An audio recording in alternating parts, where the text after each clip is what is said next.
What up, my freaks? RuinousInsight here with part 32 of my Total Warhammer 3 modded Arkhan the Black campaign.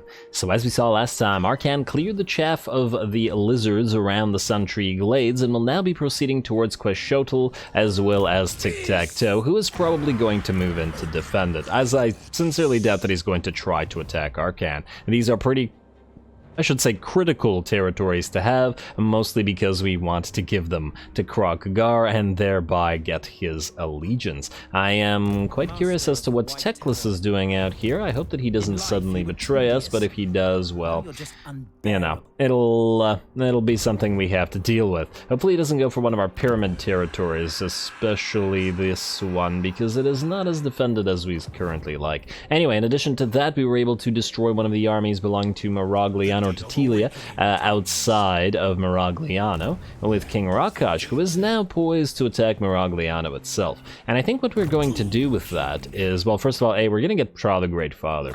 I think that for this army, we're definitely going to need to rely on Tomb Guard to work together with the Crypt Horrors. Granted, they will be a little bit slow. It'll be a relatively slow army, but it nonetheless is what it is, and we can always use the ghouls to help out.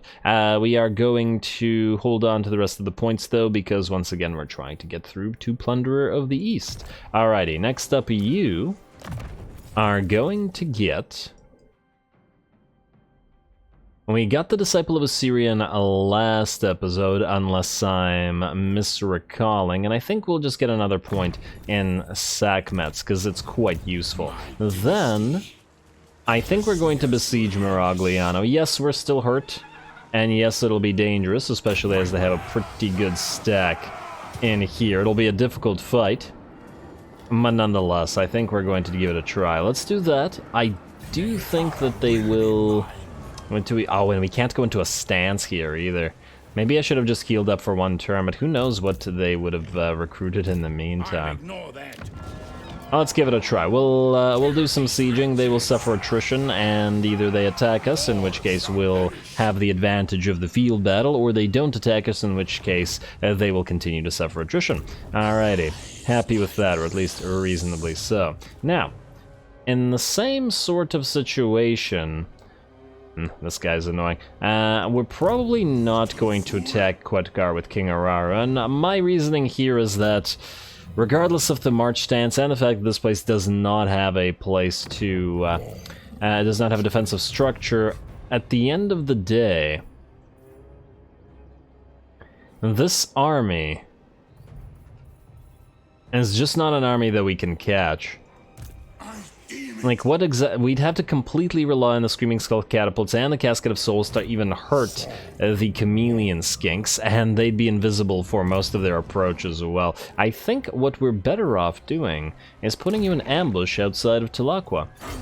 Currently, our right is giving us 100% ambush, so what might happen is this guy could try to reclaim Tilaqua by virtue of us not being there, in which case hopefully King Araru destroys him in the field, and that allows us to take the Statue of the Gods. Just in case, let's apply our skill points here. Now, you are a mixed Ushabti army currently, which is why you have revered stonemasonry, and then we started to move through Sun-Scorched Bones to give you at least a little bit in the way of Tomb Guard. I think that is still probably going to be the way to go here. We might reset you at some point, because you're probably not going to get too much value out of Devourers of Dead Flesh, but yeah. Let's keep going through Sun-Scorched Bones, I think. We do want to max out these guys and get Reanimate ASAP. We also got one level until we get that Khemrian War Sphinx, which is a very nice boon to this particular army. Next up, we got Psamtik, our Necrotect, who has the buffing stuff. And next up, I guess we can start getting hard to hit and other stuff so that he doesn't... well, actually, Conqueror is probably still more worth it. Even though we do want hard to hit. Yeah, let's get Conqueror first. Next level, he'll be able to get Loving Creator. Oh, wait a second. This actually buffs Ushabti. No, you know what? Hold on to the points then. We'll go Loving Creator and...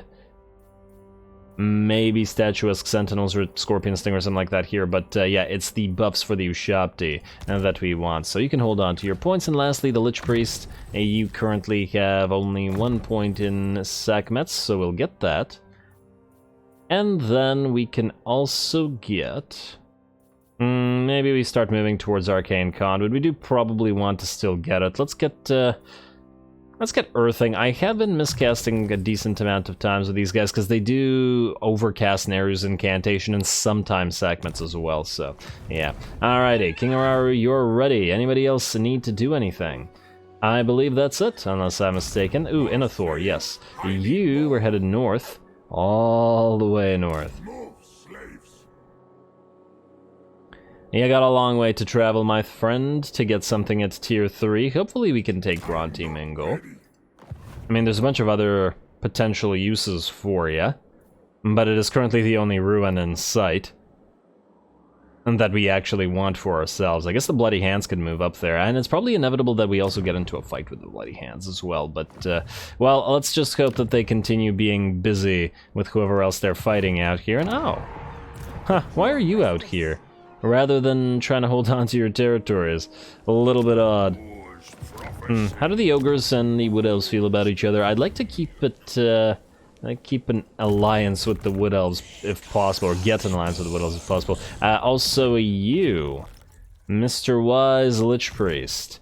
You've been trying to keep an eye on what the heck is going on out here. Let's continue to do that, though you haven't been doing so great at it. And these guys are just gonna keep coming until they're gone. Hetakor, you're doing the same purpose, or the same thing, and your main purpose, rather, is just to continuously get us canopic jars. We're getting closer to another army after all, and I believe that's it. Outpost upgrade available. It's in Casa Bar, so doesn't matter, because we're gonna be deleting that place. Outpost available. Barrow Legion are dead, so we can ignore them.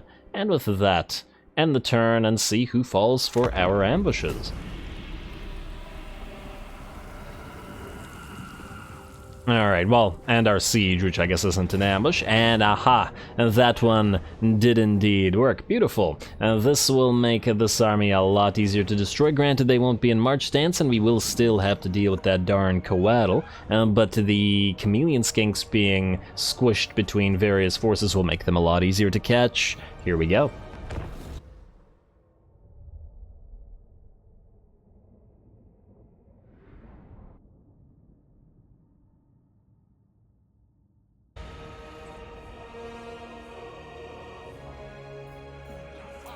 Alrighty, here we go. Now this is going to be quite interesting. So here's the issue.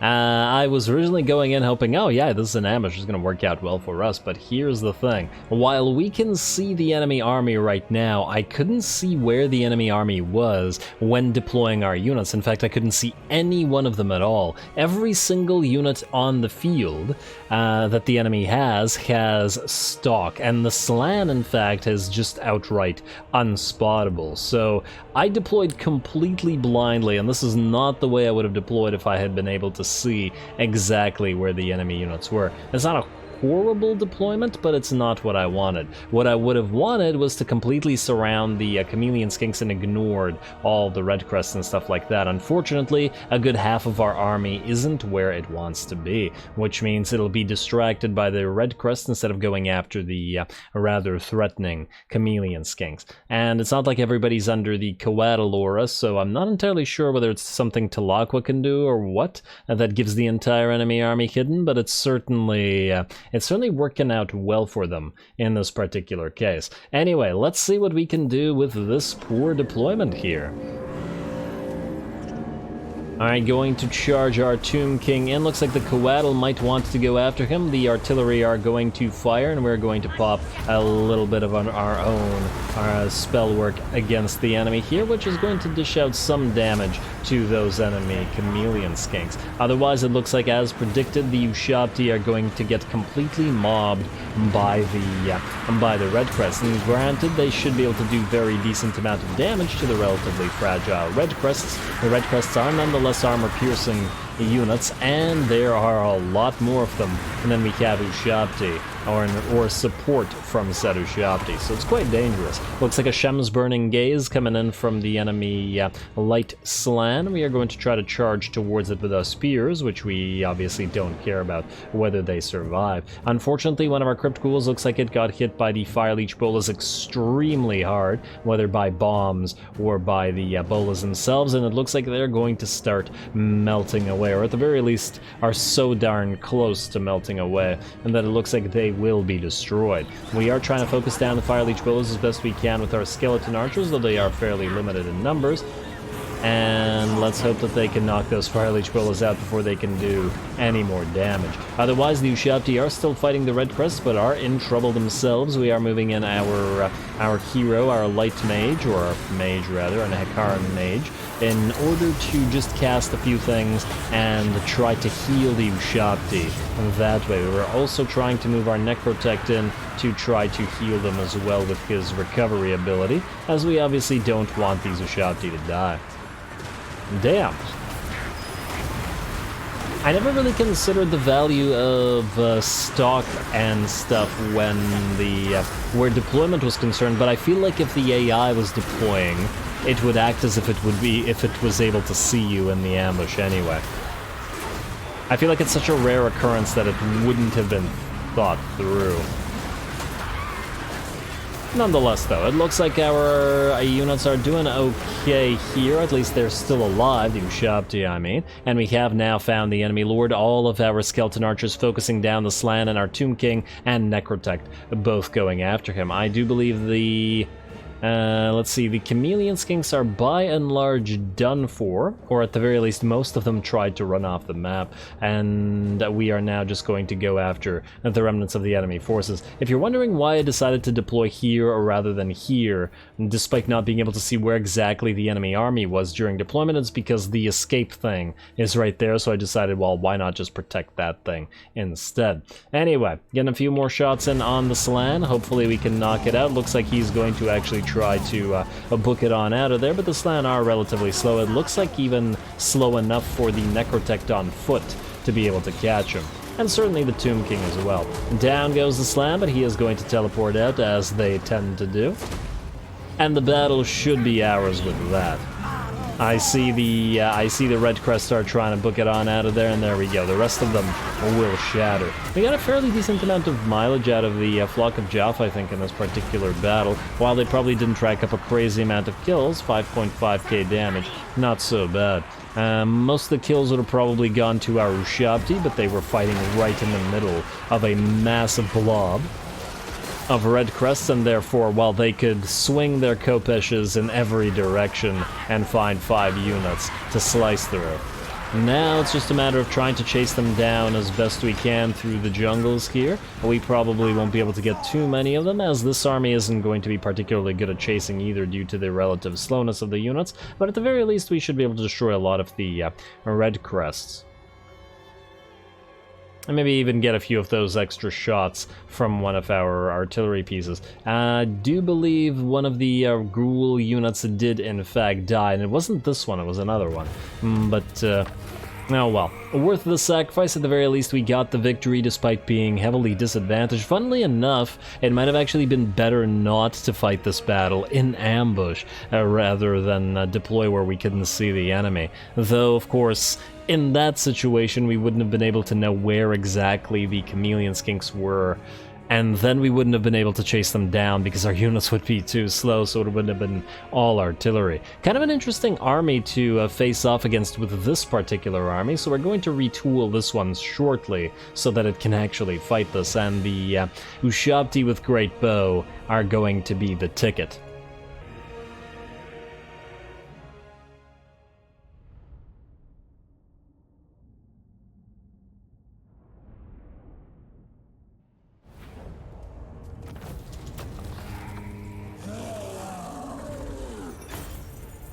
Ooh, it may have been an ambush, but it was still fairly dicey for us, and in fact one of our poor units of Crypt Ghouls did get caught and ripped apart by the enemy Chameleon Stalkers. 128 kills to these guys' name. Very, very good. What really hurt us there was not being able to see where the enemy army was deploying, so it was just a guess, and that was a pretty big issue in terms of our formation, as half of our army wasn't where they were supposed to be, and would have been in a different place had we been able to see the enemy units. But oh well, at the end of the day, not a big deal, and this is one of our armies that needs a massive or a major retooling in terms of its units, so yeah, we can always get the Crypt Ghouls back. We are going to... Now, we are in our own territory, though how much we'll heal does remain to be seen. I think we'll heal again. Why? Because this army is going to move away. Hopefully it can't travel far enough to return to its own settlement, because if it can't, maybe we can go after it and destroy it for good, which would still allow us to take the settlement, regardless of the single unit loss. And then we'll have to see, of course. And at this point we really need the new armies, not so much even to fight, but just to build troops and ferry them over. It's really building troops for our old armies that we need to do right now. And the constant war, the total war I should say, and does kind of prevent it. And aha, it looks like the garrison at Moragliano will indeed attack us in the field, so if we do manage to pull this off, and we'll be able to take it for good. Though, of course, we will also then have to watch out for Skaven immediately attacking us here, but I think they should be able to take 2 turns, not 1, to go for us. Alrighty, well, a pretty important battle, and we are hurt, but let's hope that we can manage this one. Here we go.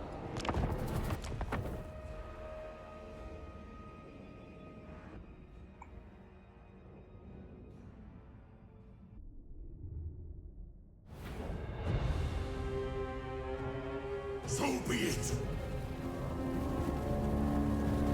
Alrighty, so be it. We've managed to draw the enemy out, and if we can destroy the forces at Moragliano, or outside Moragliano rather, we should be able to take the city and take all of TILEA. Here we go. We're going to start off by attacking the first of the enemy little forces here, deployed with just the enemy lord or general and the enemy outriders. Our doggos are going to surround and kill those outriders as best they can, and then we'll go after the lord as well. Alright, I think the outriders don't know where to run because the units are converging on them from every direction, and obviously they're a very threatening unit, so we want them off the field. While our doggos and our cryptors bring down the cav, we have our lord who has found the enemy lord and will hopefully bring him down as well. Looks like the outriders are rushing out and in fact have been killed to a man and horse, and now it's just the enemy lord to be considering here. I still haven't decided whether I like the fade in or fade out, or like leave the fade out in or allow it to allow the fade out to happen, or leave it as it currently is, where you can see partially through units like this. Because sometimes it makes it difficult to see what's going on, especially when a unit is surrounded, because you can't back up far enough away to see a unit, because there's no full fade out of units. On the other hand, sometimes when you have the fade out, you can't quite see some nice animations, so still not sure. You guys let me know what you think about that as well.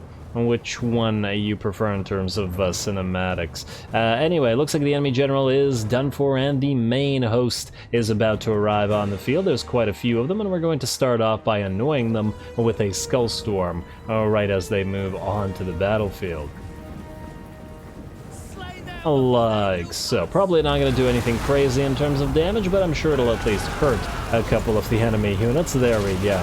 I've grown very fond of this spell throughout this campaign, and I expect to see much more from it as we go. How much damage did it do to those Empire Knights? Really, it didn't really hurt the Knights, but by the looks of it, another one of the units, whether it was crossbows or spears or whatever, it did indeed get very badly beat up. The rest of our units are actually going to stand back as far away as they possibly can in order to try to draw the enemy in, but also still allow our artillery to fire. It also looks like the enemy's moved its general in by itself just to try to chase after our Lich Priest, which means the Cairn Wraiths and the Crypt Horrors together should be able to knock the enemy general out. And that's a second general who will be gone. Enemies really allowing their army to get decapitated here. I do like the color scheme of TILEA, that was quite nice. Alrighty, well, the general will get knocked out while the rest of his forces slowly make their way towards us. We do have units waiting on the flanks as well, namely our Cairn Wraiths and our Crypt Ghouls, as well as a couple of our units of Black Coaches, or both of our Black Coaches, I should say, waiting in the woods as well. Hopefully they don't get sighted, but even if they do, they should be able to run around the enemy, hit their range line, and their mortars as well. One of the main goals here is to be able to hit said enemy range line in such a way that we prevent them from running off the field, as they are relatively close to the edge of the map. And the goal here is to kill this garrison and prevent it from defending its settlement. Alrighty, looks like we're doing a little bit of damage with our carronades. Also going to pop another Skullstorm in the enemy's way. Not that one though, the second one. And just because it was looking like it was going to be too far back. There we go. This is going to get kind of in the enemy's way, and they will kind of actually stop where they were going. But it looks like they'll still continue to take a little bit of damage. And though I do have to wonder how much. Still see the occasional unit explode. It's kind of interesting how it's just like occasional random units exploding there. And not in a good way. Alrighty, well, those guys are in very bad shape, I'm sure, losing about half HP, and we are going to back off where the Cairn Wraiths and our Tomb King take no further damage. The enemy needs to be drawn further towards us. The Carronade continues to fire, and it looks like their mortar is more or less unprotected now, so here come our doggos as well as our Black Coaches. These guys are still very badly damaged from the last army. Ooh, I like that. Moving down the hill like this in the forest, quite neat. There's some nice shots of that. Man, magical chariots all look so weird when attacking, though, don't they? They just kind of like move forward and do this. It's like, I don't even know what to call that. Well, as long as it works. There we go. The mortar is out of the picture. The enemy army is now moving towards us, and it's time to countercharge them. So here come the Crypt Horrors wading into those poor swordsmen, and I don't imagine the swordsmen are going to have a very good time with this. And we are fairly decently blobbed up here, which means we can make use of our unholy lodestone corpse cart to power everybody up. I still haven't decided whether we'll be keeping all the corpse carts around or later on and just replacing them fully with mortis engines. They do work together quite nicely, though.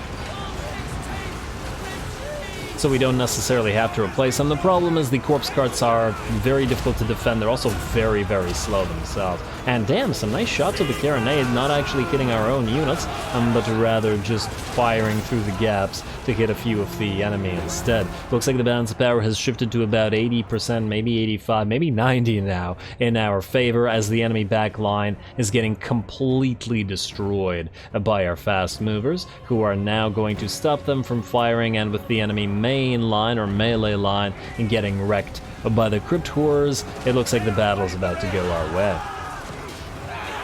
And there we go, well done to the Black Coaches. You guys may be badly damaged, but not so badly damaged you can't deal with this. Nice little spin to win from you, buddy. Ooh, nice hit with that scythe as well, and just as you drive by.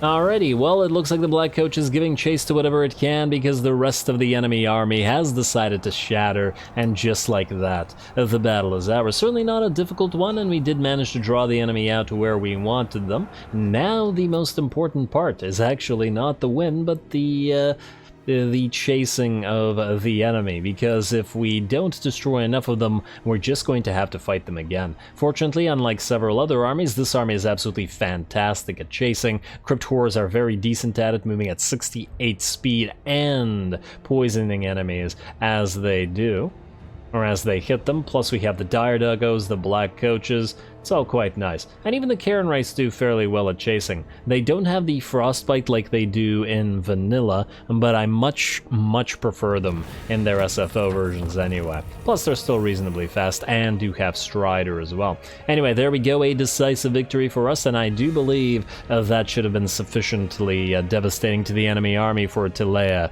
to fall.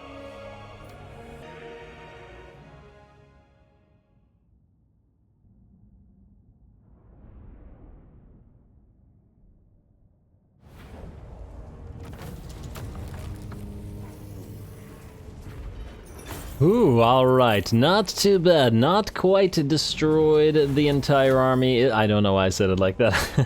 We didn't quite manage to destroy the entire army. The Empire Knights were too hard to catch, or at the very least, and the rest of our units were too busy to catch them, and a couple of other infantry units did slip through our grasp, but nonetheless, still quite nice. We are going to heal up rather than anything else, and yeah, we do want the organs, but we're too far in the enemy territories right now for you to not take the heals. Ally begins outpost construction swell because I want all of those units from our ally. It looks like you're still out here, which is great because we might be able to catch you, depending on how that all works out. Looks like King Isfaf has landed here and is probably going to head towards the Great Desert of Araby, which is going to be dicey, mostly because it, well, it doesn't have anything.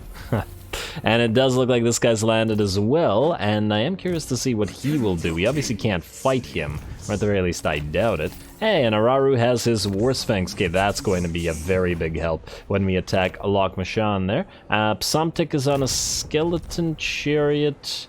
I feel like I would rather him walk right now. Trespassing warning ignored, Red Horn Tribe, well, rude. Lizard Scum, carry out an assassination against Lumpia, okay. We'll give it a possible try. You are not going to go on the skeleton chariot. In fact, where is Lumpia? And wait, which Lizard Scum? To which Lizard Scum do you refer? I gotta double check that one. Oh man, okay, fine. Lizard Scum...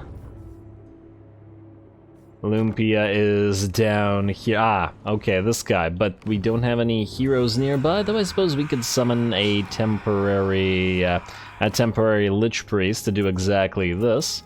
Huh, you get a wrathful one. No, we'll get another wise guy. Right there. And we'll use him to assassinate. And then we'll delete him right after. We will also go for Canophic Jarholder, even if it's just for a turn, Specialist, and then a wound. Beautiful, and that's all your points. Alrighty, well, you can assassinate next turn. Hopefully we can get that. More importantly, though, is this. Moragliano. Are we able to auto-resolve you? I mean, there's not much remaining, and it won't kill our Black Coaches, which means yes, indeed we are. Still way too much damage, but nonetheless it's fine. We are going to occupy the place, at least temporarily, and with that, TILEA has been destroyed, and we are ready to threaten Skaven Blight itself, hopefully before Ikit returns. I'm gonna hope that he's gonna remain busy with Montanus out here, but even if he doesn't, we're still gonna proceed to Skaven Blight. We've traveled a long way to get here, and we damn well have to take advantage. I'm not thinking, do we keep this place? It's fairly decent. You guys let me know what you think. It's fairly decent because it has ports, but it's so difficult to defend these places. And we could just make these guys more powerful by giving it all to them. Which still feels like it's probably the best option that we have. Still not ready for any agreements with the Wood Elves, but the reputation continues to grow. If we could just get another trustworthy or two, that would be fantastic. But anyway, with that we're out of time, and I'm gonna have to call it. Next time we try to proceed towards Skavenblight, we try to knock out this little army here, and oh damn, Manny is headed towards the Deadhead Monoliths. I was hoping to go to the statues of the gods, but it looks like Manny's going to interfere. Why you gotta be such an issue constantly? Just constantly. Oh man, it's not so much that we really care about this place, but you know, we a little bit do. And also the Deadhead Monolith is an actual desert, unlike the other climates. King Esfaf will probably attack the Great Desert of Araby. I doubt he'll hit the Wizard Caliph's Palace because he has no chance to take it. And then Hakos will either sit here or will die to maybe we can try an ambush here. We do still have this for one more turn. And we are... Yes, alright. Not an ideal army to form an ambush with, but we do have reinforcements coming in. So that might be the case. The other option would be not to ambush directly, but to ambush outside the Sorcerer's Isles, like this. We'd still be in range of the place, but this way, Hakos might attack the Sorcerer's Isles and will simply reinforce. Maybe that's a better way to do it. Anyway, we'll figure that out next time, as well as whatever else we have to get up to, so stay tuned for more Arkhan. Don't forget to leave a like and comment. All glory to the algorithm. And thanks for watching.